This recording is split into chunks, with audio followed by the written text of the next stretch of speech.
বৈষ্ণব তীর্থ থেকে পুরীধাম পর্যন্ত একটা এক্সপ্রেস ট্রেন।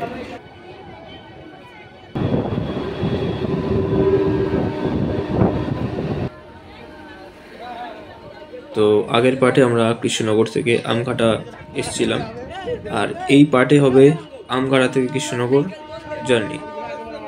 তো ছেড়ে দিল আমাদের ট্রেনটা, আর সোজা চলে যাবে এবার কৃষ্ণনগরের দিকে।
তো এইবার আমরা আস্তে আস্তে বাঁক নিয়ে ঢুকছি কৃষ্ণনগরের দিকে।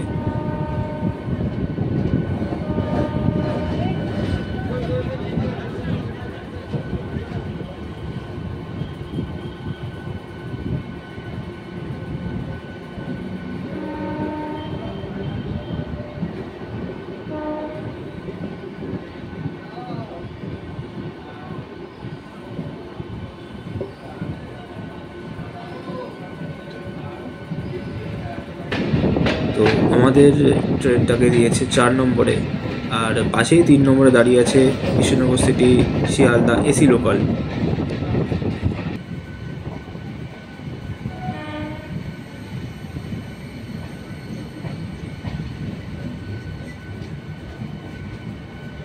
তো এই ছিল আজকের ভিডিও। ভালো লাগলে অবশ্যই শেয়ার করবে, আর যারা ফেসবুক থেকে দেখছো তারা সবাই ফলো করে দেবে, আর যারা ইউটিউব থেকে দেখছো তারা সবাই সাবস্ক্রাইব করে দেবে। ধন্যবাদ। দাঁড়িয়ে আছে নবদ্বীপ ঘাট থেকে শান্তিপুর শুধু নয়, কল্যাণী পর্যন্ত যাওয়া এবং কল্যাণী লোকাল শান্তিপুর ভায়া হয়ে আবার নবদ্বীপ ঘাটে আসা। পারলে দিনে একটা ট্রেন কমসে কম শিয়ালদা থেকে একদম নবদ্বীপ ঘাট পর্যন্ত আপ ডাউন সন্ধ্যেবেলায় করা উচিত। তাহলে ইস্কনের যে পৃথিবী সবচাইতে বৃহৎ মন্দির দেখার জন্য যাত্রীরা পারবে, আর সেটা এসি ট্রেন হবে।